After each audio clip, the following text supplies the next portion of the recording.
Hello and welcome to our webinar on the budget analysis for 2021. We've just had the finance minister announcing the budget over the weekend. There has been a bit of a seesaw movement when it comes to its impact on the capital markets. There have been a few major announcements which have been announced as part of the budget. But when we sort of step back and before we actually get into the nuances of the various changes, I think it is important to understand what is the backdrop to the budget. We've had a situation where the new government came into play in the last 8 months or so. There's been one budget which had been announced. There has been a lot of stress in the financial services sector. Over the course of last year, through many announcements, the government tried to announce various stimulus measures, so to say, in order to address some of the stress which was faced by the financial services industry, by the housing and real estate sector. We've had some big bag announcements like the housing fund that was being set up by the NIIF.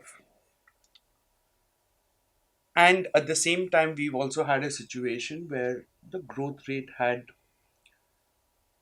dropped, so to say, to a sub 5% level. So it is at, as per the IMF records, it's at 4.8% now. Tough times, but not terrible times, is how I would put it. But it did provide an opportunity for the finance minister to go in and address some of the challenges. As they say, never make always try to make the best use of crisis, see if you can make the changes which are required. And it is in that backdrop that this budget was actually announced. And when we look at the budget documents this time, what the budget is trying to look for, there is a degree of stability that it tries to bring in. I think one of the better things that we see at least is that some of the revenue forecasting, especially on direct or indirect taxes, have been moderated. We've seen challenges in the previous years where the government ended up putting up unrealistic targets when it comes to tax collections, and that just put more and more pressure in terms of high pitched demands and in terms of litigation which was there. We've seen the finance minister try to address some of the demands, especially by foreign investors, when we come to dividend distribution tax, which we'll come to shortly, and also trying to even facilitate or ease some of the complexities that we have around litigation. On the flip side, and one of the things which has been happening for a few years now, and not just in India but across the world, where every country has been trying to increase its tax base.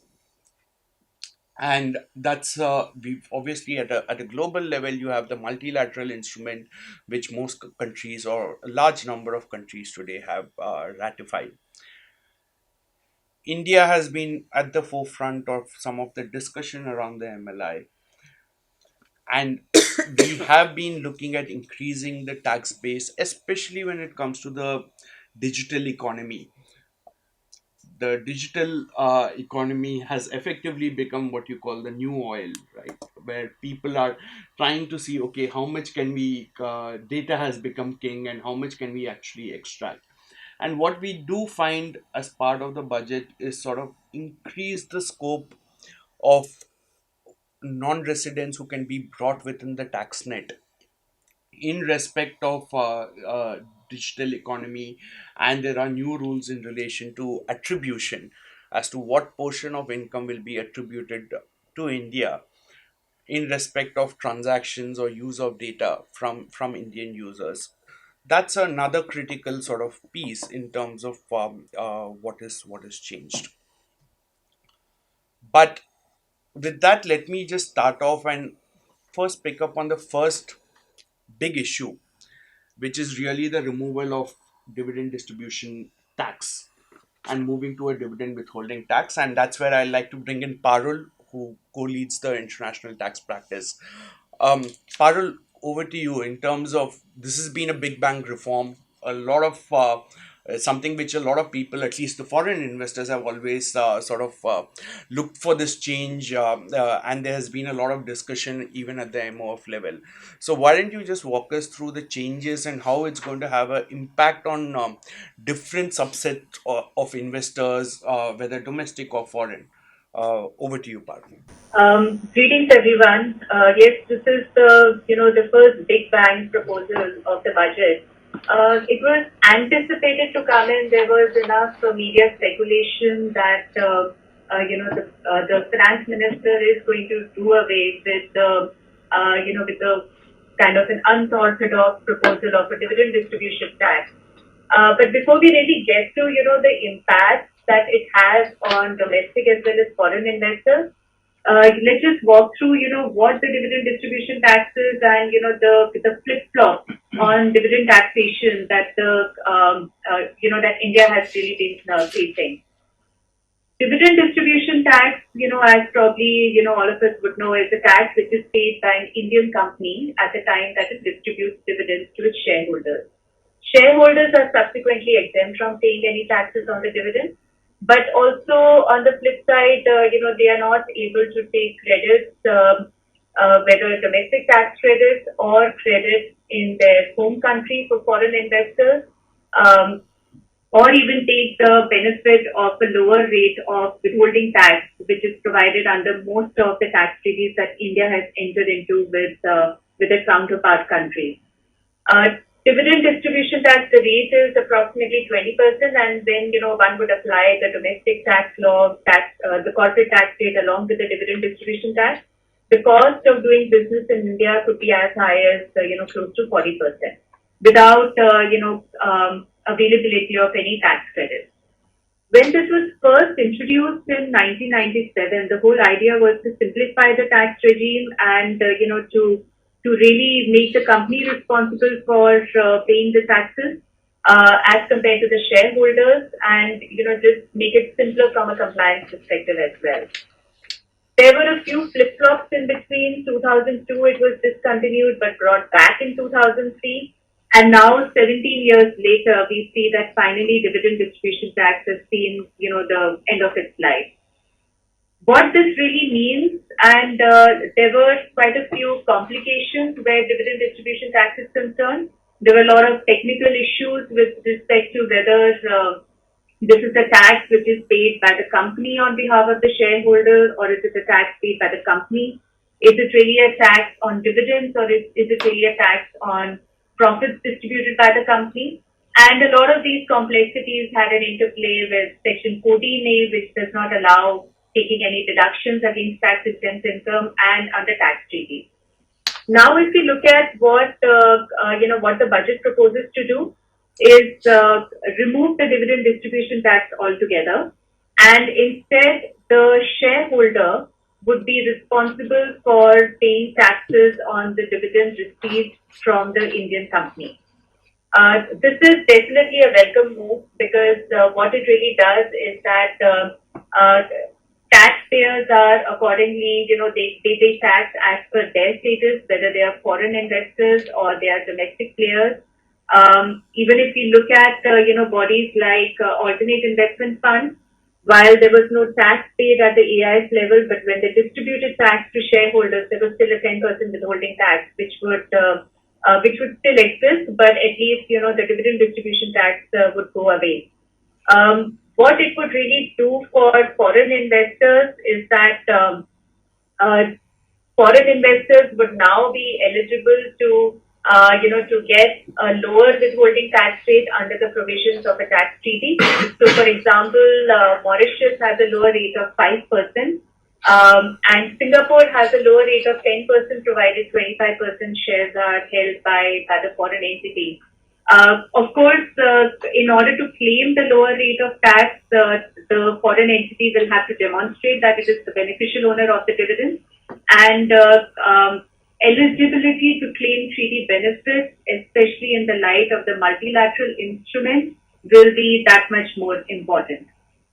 Uh, what it also does, however, for domestic taxpayers, typically, let's say there are individuals or some companies that are paying tax at higher rates. The tax could be higher depending on the tax rate of the recipient, whereas dividend distribution tax was levied at the rate of 20%. Individuals stand to benefit from this proposal because earlier, there was actually a triple level of tax where the company paid a corporate tax. Subsequently, there was a dividend distribution tax, and the individual also had to pay a 10% tax if the dividend received was in excess of a specified threshold. The three layers of tax is gone now, and individuals will pay tax basis what they receive from the company. There is also a deduction for companies in order to reduce the cascading effect of dividend tax leakage at every level. And if a domestic company is paying dividends to another domestic company, then the domestic company receiving the dividends will be able to get a deduction for the dividends received against the dividends that it pays out. Now, this is kind of, it is very similar to an earlier dividend received deduction provision which used to exist in our earlier laws. And this is more comprehensive because under the erstwhile or under the current regime rather, there is a form of a dividend received deduction which exists, but only for dividends received from subsidiaries. Now this dividend received deduction will apply to dividends received from any domestic company. Of course, that also means that if an Indian company has a foreign subsidiary, then it will not be eligible to claim a dividend received deduction for dividends received from the foreign company, which currently is available. But on a whole basis, probably this proposal is still may find much more favor with companies which have multiple levels of holding. Also, the other, however, the other flip side of removing the dividend distribution tax is, the impact on InvITs and business trusts. So, business trust includes InvITs and real estate investment trusts, which have currently been exempt from payment of dividends through an exemption from dividend distribution tax being applicable to the company which is distributing the dividend. With the dividend distribution tax going away, the impact will be felt much more by InvITs and by REITs, because now they will be, the unit holders in the InvITs and REITs will be responsible for paying taxes on the dividend income received from these business trusts. If we look at, how the InvIT structure would actually work, currently an SPV would distribute dividend to the InvIT. The dividend distribution tax would be exempt. The InvIT would also be exempt, and the unit holder would also be exempt on receipt of income to the extent it corresponds to dividend income. However, now the SPV which is distributing the dividend will not have a dividend distribution tax liability. The InvIT will also be exempt, but at the time that the InvIT makes the payment to the unit holder, the InvIT will be responsible for deducting tax at the rate of 10% when it makes the payment to the unit holder. Reading between the fine lines, actually this 10% tax is just a withholding tax, but the final rate of tax under the income tax act today stands to 20%. Unless and until the unit holder is able to take benefit of lower tax rate under the tax treaty which India has entered into with the country of residence of the unit holder.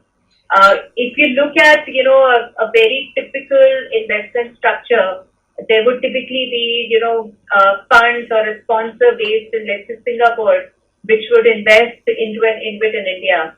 And the question that really comes is, will the shareholder or will the unit holder based in Singapore be eligible to take benefit of the tax treaty for claiming a lower rate of tax on dividends?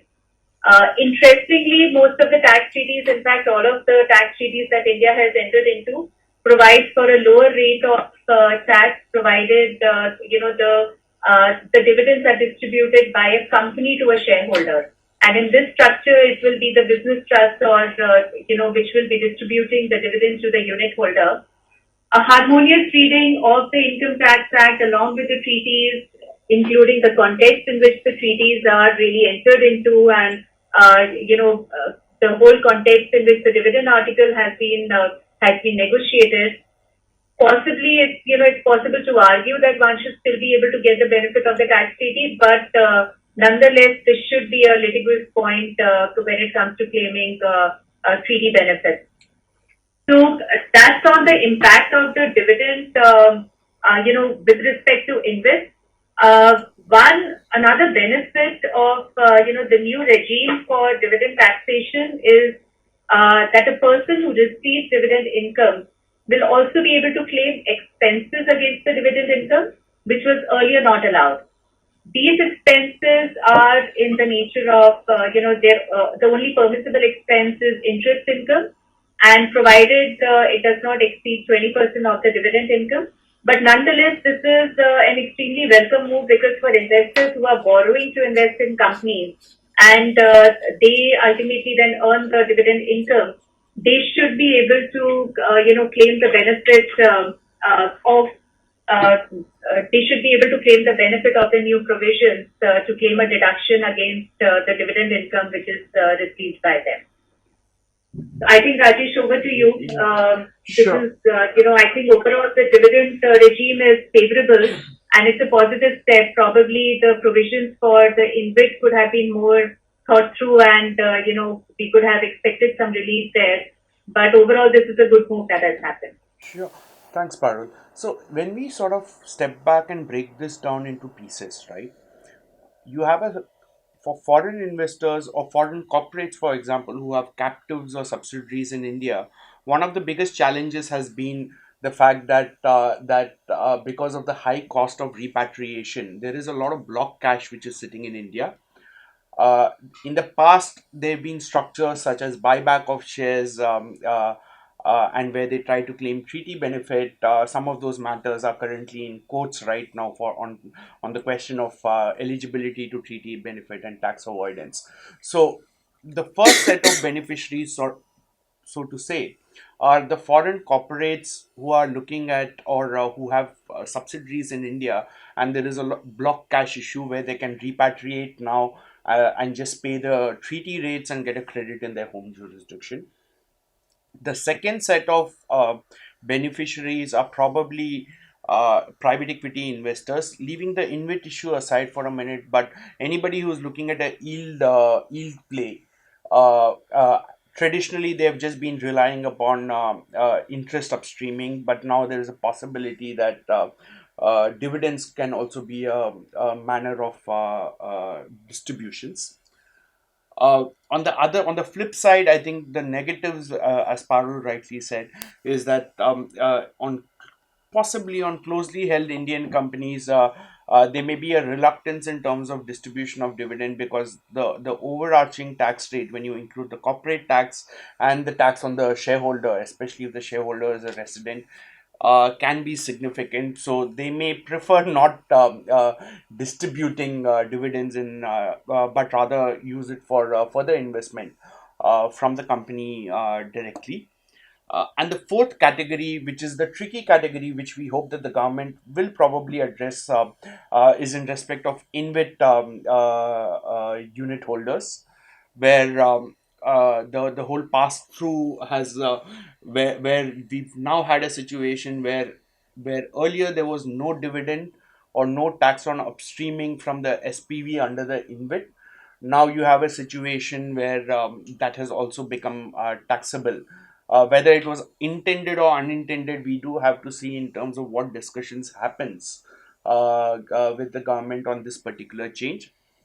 Though on the other hand, when it comes to InvIT, what we do see the government has done is to put private InvITs on par with public InvITs, and provide the pass through characterization also to private InvITs.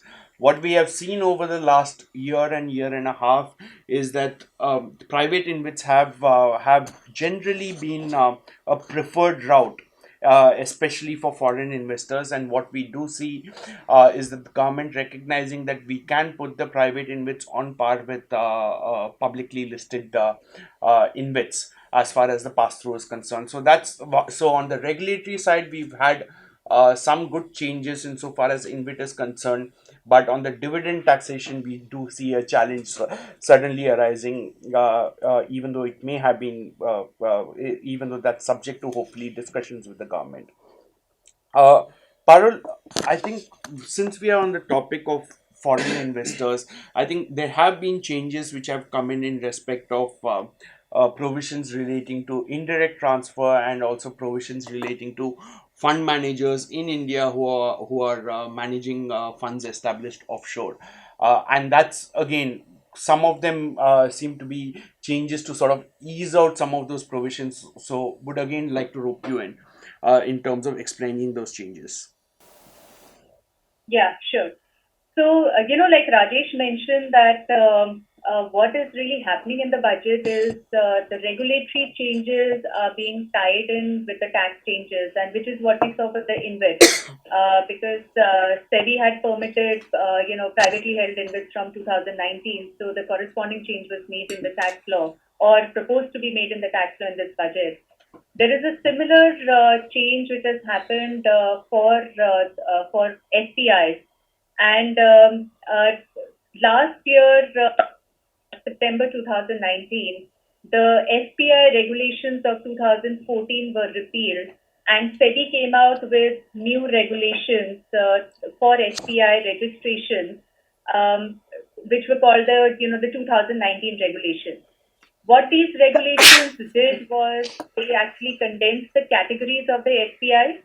Earlier, there were three categories, and now under SEBI regulations, there are two categories of SPIs, Category 1 and Category 2 SPIs. To put it in a very simplistic manner, Category 1 SPIs are those SPIs which are regulated and come from appropriate FATF jurisdictions, whereas Category 2 forms a part of the residual category.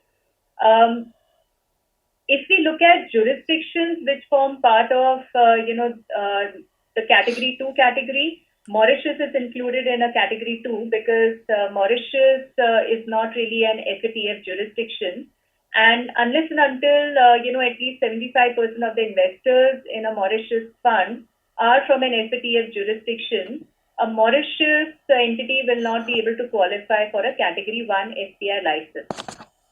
SEBI also mandated that the existing categories of SPIs should be reclassified depending on their status, and therefore most of the Mauritius SPIs that were category 2 in the erstwhile SPI regime are also now category 2 in the current SPI regime. What the budget does and what does this really mean where tax is concerned? There is a provision for exemption from indirect transfers in case of any investment which has been made in an SPI entity directly or indirectly. Now, the whole reason for bringing about this exemption was, as an SPI structure would be, it's typically an open-ended structure where investors would, their shares would be redeemed and there would be new investments which would be made. And there was a big issue with respect to whether at the time of redemption of the shares of the SPI, India would get a right to collect taxes in case the SPI shares derive their value substantially from India. In order to iron out those difficulties, there was a change brought about, clarification brought about in the Income Tax Act to provide that if anyone is holding, any investor is holding shares of an SPI category 1 or category 2 license, then the indirect transfer provision should not apply with respect to those shares. Now, with the change in the regulatory regime, and probably rightly so, the finance minister has also changed the law to say that only category 1 licensed SPI holders will be eligible for the benefit of the indirect transfer, exemption from indirect transfer provisions. She has also provided a grandfathering for investments which have been made up to the date of the repeal of the 2014 regulation. Now, this kind of creates some bit of an issue where SBIs are concerned because, and just thinking about from an SBI perspective, what the SBIs were really expecting, in this budget was clarification from, grandfathering of investments and applicability of MLI, but instead they get hit with an indirect transfer provision, change in the indirect transfer provision for specifically for funds who have a Category 2 license after the change in the 2019 regulation. So what this really means is that till now, whatever investments have been made in an SPI directly or indirectly, up till September 2019 will be grandfathered. And if those investments are subsequently sold or redeemed, indirect transfer provisions should not apply. However, if there are any new investments which are made in the same FPI post September 2019, then those, any transfer of those investments would get hit by indirect transfer provisions. While FPIs can, they can take a relook at the structure and see whether there's a possibility of getting a Category 1 license, but that would be going forward because from September till date, if any new investments are made, there's probably little that one can do in order to restructure those investments. Of course, if there are distributions made on those investments, then they are anyway out of the indirect transfer ambit, provided they qualify as dividend. But for redemptions and of shares of an SPI, which are Category 2 license holders, there could be a tax that could be liable to be paid in India by the shareholders. Thanks, Parul. I think moving forward, I think the next big change has been with respect to sovereign wealth funds. What we have seen over the last probably 3 years, or maybe slightly longer than that, is the quantum of investments which are coming in from sovereign wealth funds into India has been increasing significantly. From the government standpoint, they like investments from sovereign wealth funds, purely from the perspective that that is long-term stable capital, which is something which the government is really keen on attracting. And the other aspect around this is also a lot of the investment by sovereign wealth funds is in the infrastructure sector. There has been a long-standing demand that you cannot treat a sovereign wealth fund on par with any other private equity investor or any other fund, and they need to be given a more preferential treatment for the simple reason that they represent the wealth of a sovereign of a foreign country world over. Or today you have many countries which provide for such exemption even under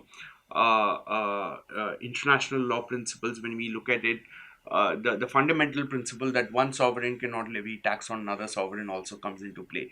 But what we do see now is a codification around certain exemptions which are specifically provided for sovereign wealth funds. And Ashish, why don't you walk us through the nature of exemptions which has been proposed as part of the budget? Sure. Thanks, Rajesh. So for sovereign wealth funds specifically, the eligibility for the exemption is that the investment should have been made for a period of at least 3 years and should have been made prior to 31st March 2024. Now, with respect to the number, the tenure of the sorry investment, it becomes important to understand that for dividends and interest which the sovereign may earn, they will perhaps get exemption only after the 3 year period is over. Secondly, what is the type of instrument that is eligible to get the exemption? Debt and equity both have been given the exemption, but the investment, as Rajesh was saying, it needs to be only in a company which is in the business of developing, operating, or maintaining any infrastructure facility. which is defined under the Income Tax Act. Now, this definition could be slightly restrictive because there could be certain other subsectors which the uh, other government bodies may have considered as infrastructure, but may not fall under the definition of infrastructure facility as defined under the Income Tax Act, and therefore they may not be able to get the exemption. One example could be affordable housing. uh, in terms of uh, in terms of the eligible investors who are going to get the exemption, while ADIA and its subsidiaries, that's Abu Dhabi Investment Authority and its subsidiaries, have been considered to be an eligible investor. Other investors have to fulfill certain conditions, which some of which are that they should be wholly owned and controlled by the government of the foreign country. They should be set up and regulated under the law of such foreign country. They cannot carry on any commercial activity, and the asset should vest in the government of such foreign country. So while the conditions have been provided, one question that definitely comes up is that if a state or a province was setting up a wealth fund, would they get the exemptions under the provision? Uh, in this backdrop, it is also essential to understand that under the constitution, they have been provided an exemption. So whether there would be a harmonious reading of the two, or whether we would look at the constitution and say that it doesn't really matter whether the state is setting it up or the country, some questions that require some answering, I think. Yeah, thanks, Ashish. I think just at a broader level, I think one of the challenges that we see is that there is no specific definition as to what a sovereign wealth fund is.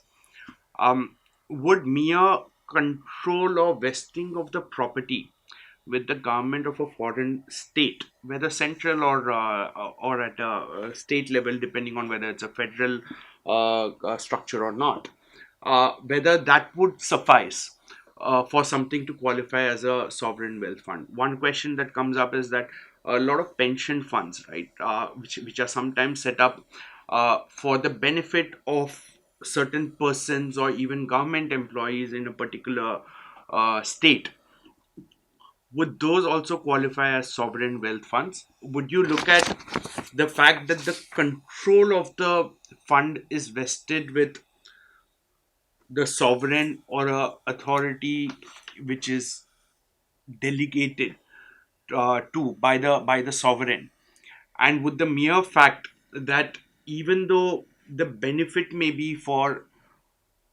persons in the state, but the immediate benefit actually is derived by the sovereign. So I think that's those are questions which are going to come up as to how do you really qualify as to who what qualifies as sovereign wealth funds.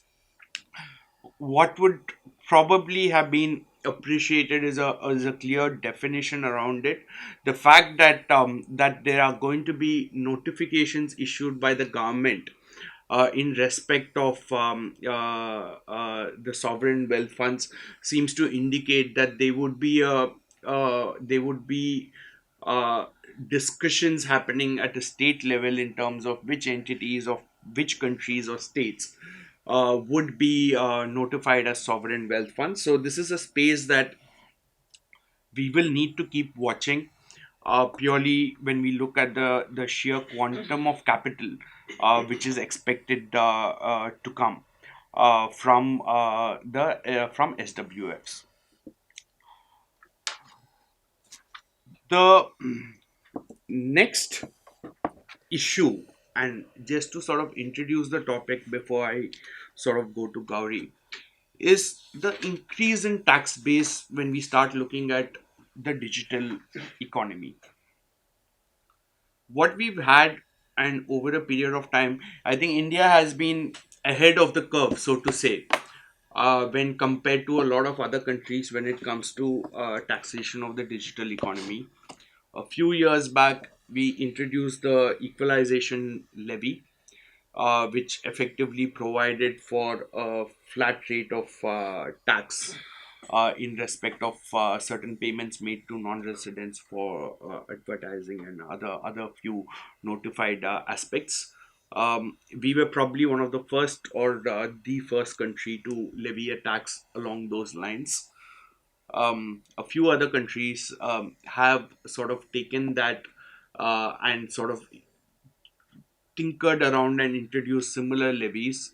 There's been a lot of hue and cry, especially right now. We're seeing it between US and EU in terms of what kind of levies can be imposed, especially in terms of some of these digital companies.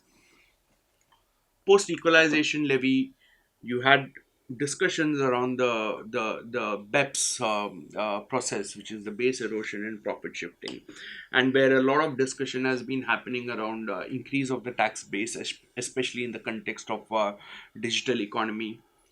We came out with a new concept or called the significant economic presence, to say that a significant economic presence by a foreign person in India can also constitute a business connection, which is similar to a permanent establishment and be brought within the tax net. This was something that we had introduced last year, again slightly ahead of the curve when compared to a lot of other countries, to effectively talk about a situation where if a person outside India undertakes transactions in respect of goods and services or property, including downloading of software beyond a certain threshold, or there is a continuous and systemic soliciting of business activities with users in India. Those are aspects which could be considered as a person having a significant economic presence in India and be brought within the tax net. The budget this year provides for two different concepts. One is that they revisited the significant economic presence threshold. They made some changes to it to say that a systemic and continuous soliciting of business can be through any means and not just restricted to digital means, though we do believe that it will be significantly restricted to digital means depending on the threshold on number of users. They also deferred the implementation of this to the next year, probably to see what is happening at the international level, with a lot of discussions around what should be the appropriate method of taxation.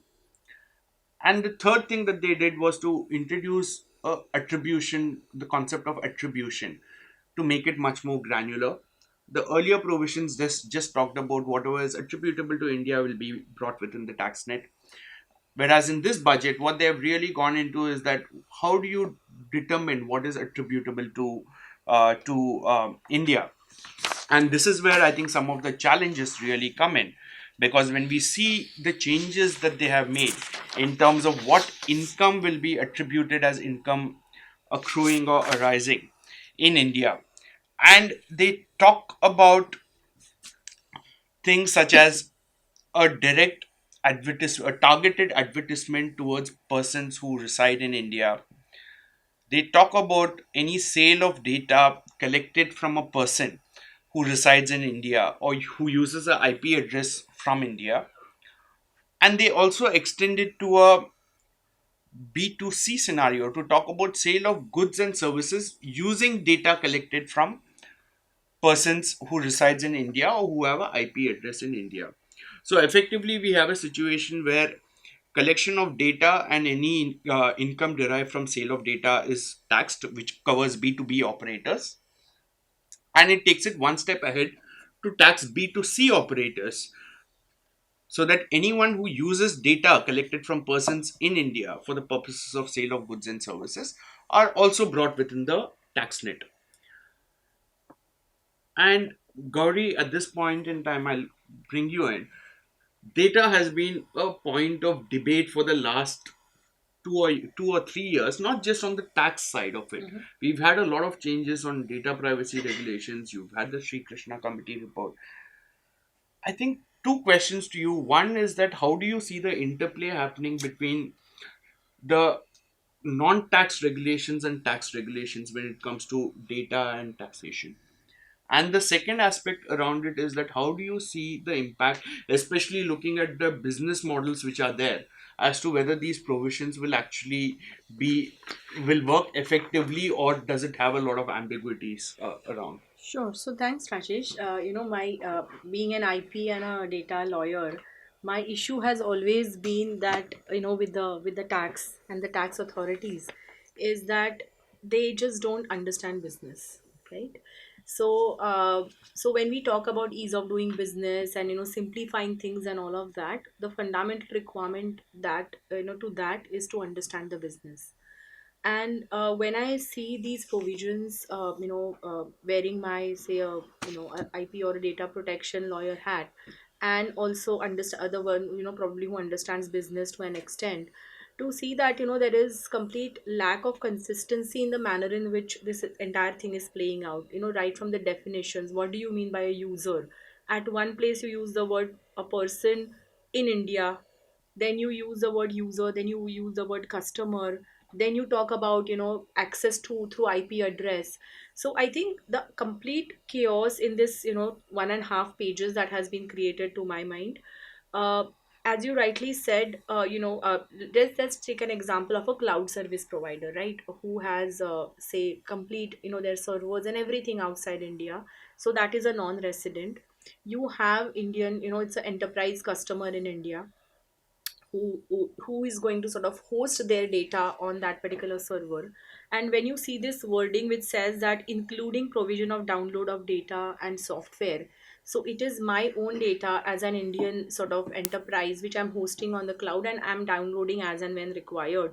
Does that get covered here? I mean, if you go by the strict reading, it may get covered here, but is that the intention? Right. So I think somewhere what happens is, all these ambiguities lead to a lot of uncertainties in my mind for the businesses. And I can go on in terms of other examples, like here you talk about sale of data. There are, India is trying to sort of promote a lot of use of anonymized data, for example, right? There are a lot of discussion happening, how do I use that data through AI and for the benefits, benefit of the community. So on the one hand, those type of discussions are going on. And then you're talking about sale of data, when it could be a B2B. Is that the intention to cover in this particular provision? Because if an entity which is located in India has, say, at one stage sold the data to a foreign entity, and in turn that entity is selling the data to some third entity, and that third entity is using that particular data for some activities in India, who in this scheme of things is liable under this provision, and whose presence in India is or is being contemplated here.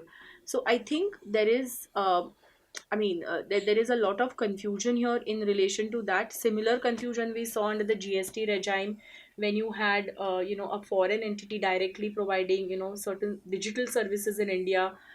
I think if you see those two provisions together and the manner in which, I mean, there they were talking about, for example, whether you have a resident in India or, IP address in India, to non, contradictory sort of identifiers, right? So I think I don't think, I mean, we need to see how that plays out with this. But in my mind, it is not giving clarity to the businesses as to how do they structure, and what businesses really want is the clarity on the structure. So all these issues, I'm not very clear as to who and for what reason they are getting covered in India, and especially the point that you made in the absence of PE, right? I mean, how does a B2B person sort of contemplate their activity in India? Yeah, thanks, Gauri. I think a couple of different points, especially for players on the digital or the technology side. I think more it is probably more important now than ever that they have the benefit of a tax treaty available, Right. because the language around the scope of the significant economic presence is can be interpreted in a very broad manner, which can literally capture not just a direct recipient of data who's then collecting it and then selling it, but can capture even indirect forms. Somebody who's 3 layers away, who's bought the data and then used it for targeted sales or advertisements. Even those people can be caught. So I would tend to think that now more than ever, just looking at the sheer scope of the provision, the requirement of taking shelter under a treaty probably increases. And I think the second part of it is what you have effectively done now is through a mechanism of attribution that you have actually expanded the scope rather than actually looking at expanding the scope of significant economic presence. What you have done is do a indirect method to say that okay, let the scp be what it is, but I'm going to increase the scope of attribution to actually expand the base significantly. But I think in some sense I would tend to think that some of these concepts are what I look at as experimental concepts, Mm-hmm. where India is sort of testing the waters to see, okay, how much can we really stretch it? Which is what they did with equalization levy, which is what they did when they first introduced SEP. To see what, let's see what is the global reaction. Let's see whether let's ensure that there is a discussion happening around some of these, so that we can come to a landing around it. Sorry, just to add, I mean, a parallel that is currently happening, which, we have to see the developments together, is the intermediary guidelines under the IT Act. As we know, in the Supreme Court of India, for whatever reasons, the Supreme Court is keen that, the intermediaries are sort of covered in terms of their compliance in India, and there is some discussion about foreign intermediaries requiring a mandatory local person in India, a local presence in India, which thus far they may not be having. And also under the data protection bill, there is a concept of significant data fiduciary. So if you are handling, Indian user data up to a particular point or beyond a particular point, again you may need a local presence. So I think when we are looking at these other laws, which will require companies to create local presence, how will it play out with the tax? Whether it will create a P, and in any case create an exposure, I mean, those are the things in parallel, we have to look at holistically. Yeah, and you have the whole data localization and Exactly. everything coming in at the same time. Sure. So still sticking on the digital and digital platform side, Ashish, there have also been some changes which the government has brought in terms of TDS and TCS when it comes to e-commerce and platform operators. Why don't you sort of explain in terms of the nuances around the changes around that? Sure. So I think the budget also proposes TDS on e-commerce operators, which essentially means that if an e-commerce operator who is a person who's operating or managing digital or electronic facility on which an e-commerce participant is selling goods or services, the e-commerce operator, when paying to the e-commerce participant, has to withhold tax at the rate of 1%.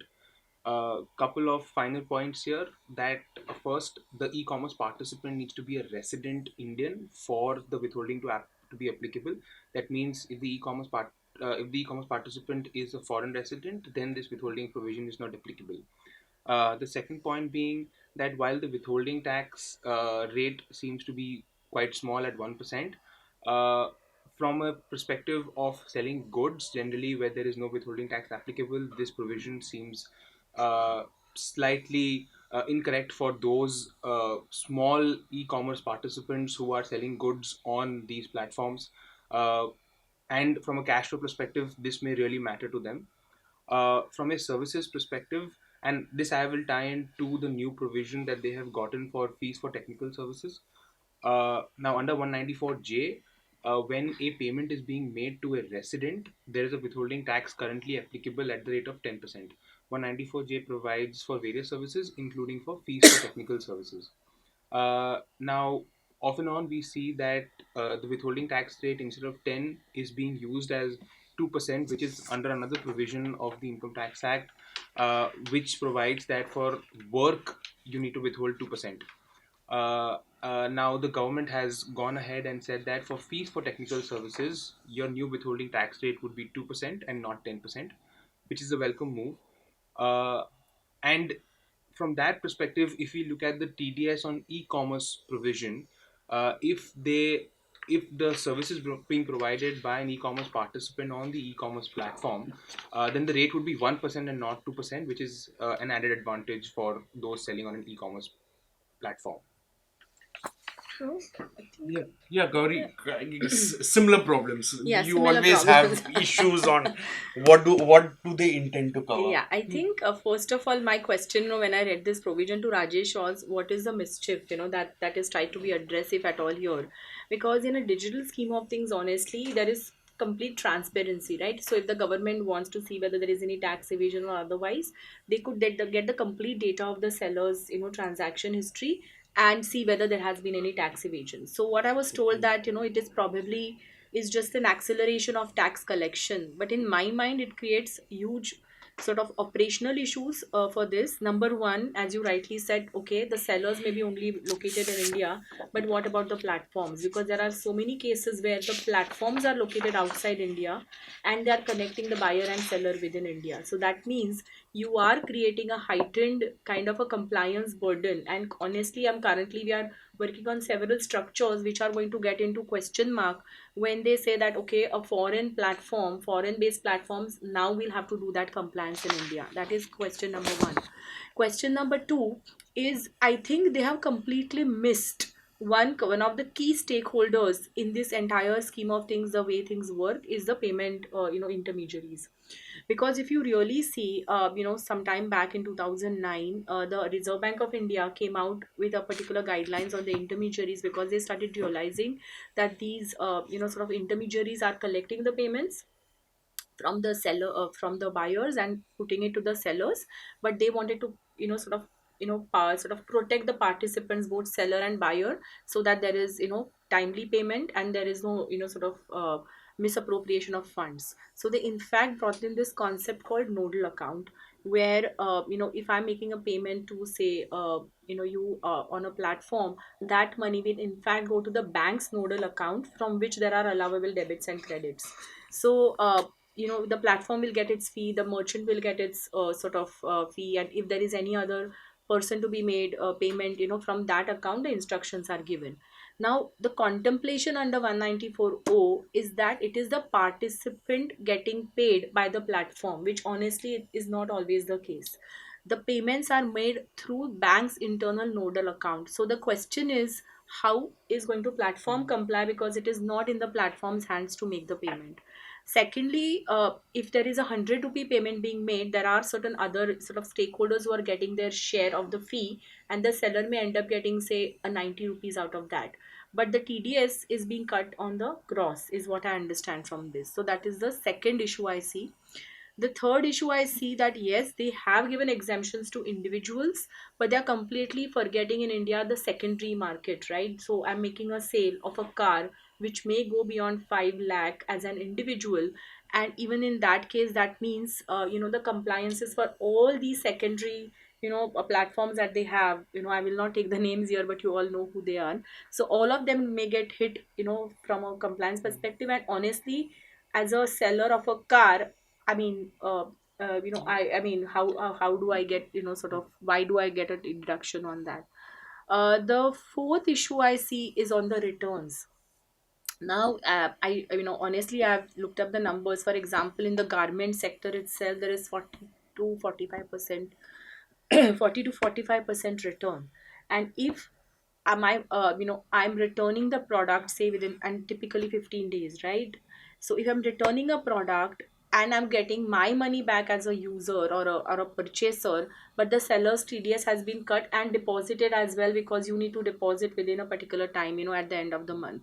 So I think all these sort of factors have been probably completely missed to be taken into account on how the marketplaces work. And there is an assumption that the marketplaces are the ones who are really controlling the funds, which is not the case.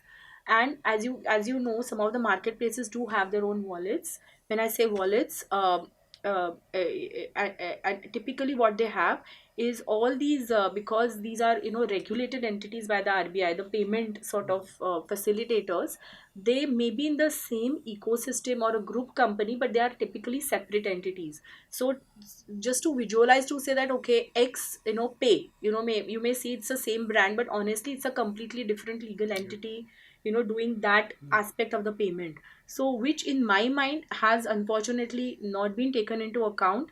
So I see a huge problem sort of implementing this particular provision. And I hope they realize that, and sort of decide not to implement this. That's my wish list. So there's just one more Yeah. point very quickly on this, what Gauri has been saying on the technical issues that are going to be faced. From a return of income perspective also, there could be a situation where I may not have income more than 5 lakhs, and there would be a refund situation. So that Totally. exactly, so that puts the e-commerce participant in a situation where he has to go and file a return to get that refund, which in the first place should have never been deducted. Yeah, I think the sheer compliance burden of this is Yeah, going to be totally. a bit of a challenge, so to say. But I will try to move on to other topics. I think I'll just cover a couple more before we sort of wrap up for the day. Parul, to you, there have been some changes which the finance minister has proposed when it comes to startups, and more importantly, probably on the ESOP taxation front. Why don't I bring you in for that? Right, sure.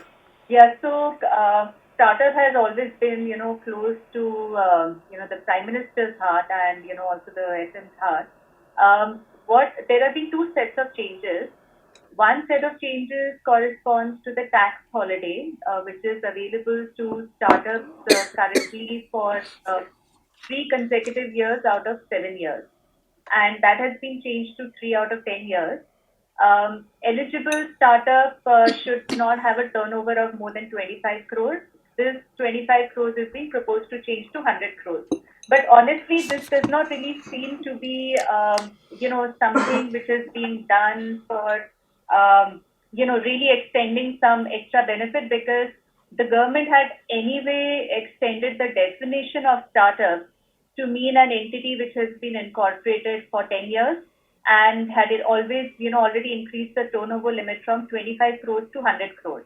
So the way that I see the extension of the tax holiday is more rationalization, and, corresponding to the startup definition as compared to, really extending some real benefit. This was anyway meant to be done. The second set of changes, which is more welcoming and which has been the ask of the industry for quite some time, is deferment of tax on employee stock options. Now, when under Indian law, when an employee of a company gets shares on account of exercise of employee stock options, he has to pay tax on the fair value of the shares so received, even though there is no liquidity at that point in time.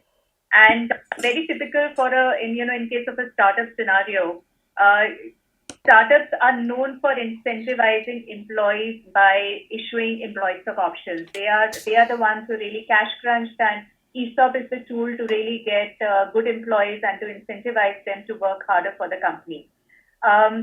The benefit of the proposal provides a benefit that the tax on employee stock options, when they get converted into shares, shall be deferred for 5 years. That's 4 years from the end of the assessment year. Or if the employee sells up the shares earlier, or if the employee ceases to be an employee of the startup. So this is a welcome move. However, obviously there's always a but at the end of, every benefit that has been extended. It is a step towards, what really should have been done. Employee stock options as such, when an employee gets shares, he is getting something, but in effect, till the time he does not really capitalize on the shares, he's not really getting anything. And the ask was really to defer the taxes till the time the liquidity comes and the shares are sold off. Because even today, if an employee does get shares of a company, you never know what's going to be the situation of the company a few years down the line, and whether he's really going to be able to capitalize on those shares or not.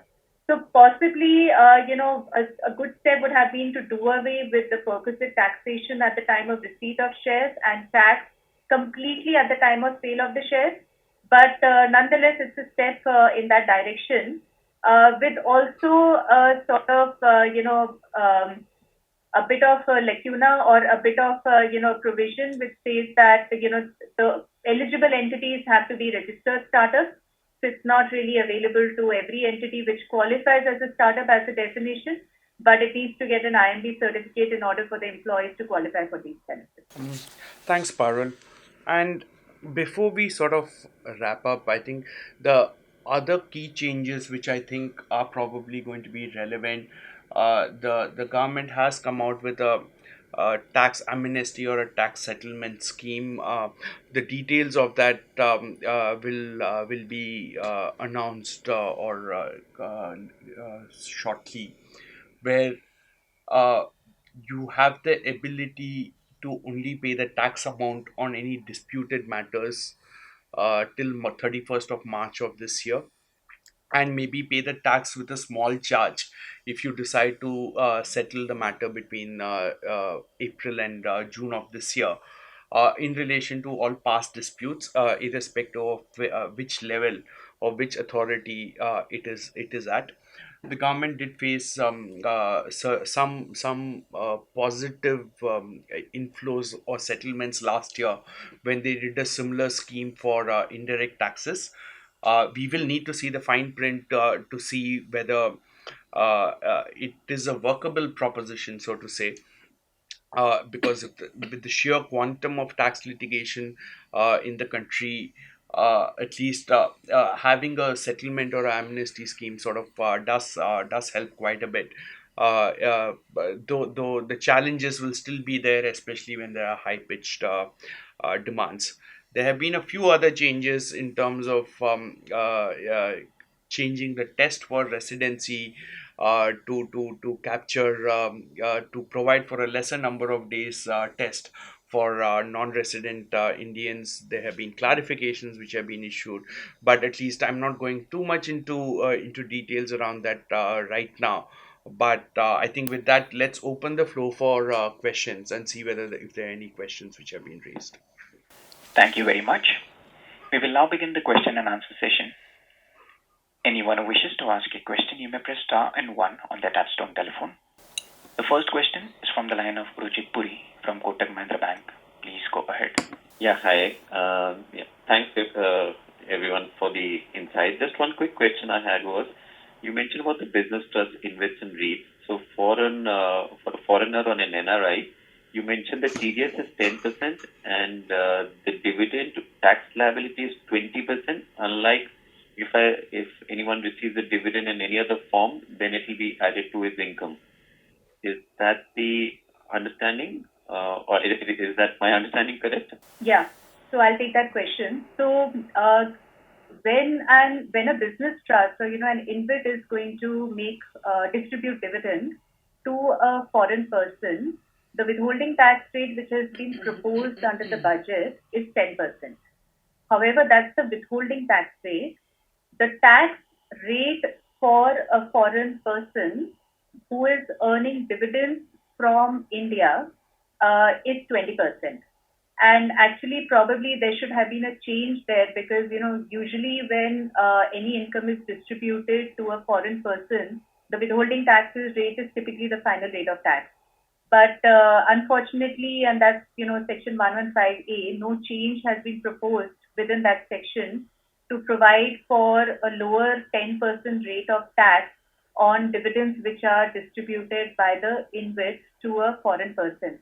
So currently, the reading seems like that while the withholding tax rate is 10%, but the recipient may still have a balanced tax liability of another 10%, obviously subject to treaty benefit, if any. So I think it's a question of whether it's a nit which will be corrected as part of when the Finance Act is enacted, or they consciously think about it. Hopefully, it'll all come down to the 10% rate.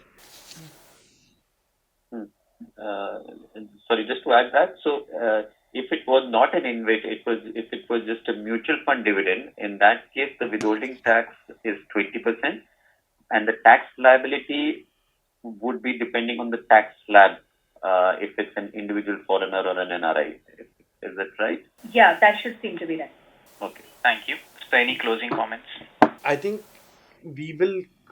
as a closing comment, I think the only thing I can say is that we will need to see what kind of discussions happen over the next month or month and a half, especially when it comes to the SCP or significant economic presence or some of the nits that we've talked about as part of this discussion, to see how it evolves. And see what changes come about as part of the final Finance Act. That's something that we'll have to wait and watch. And with that, thanks everyone for joining in.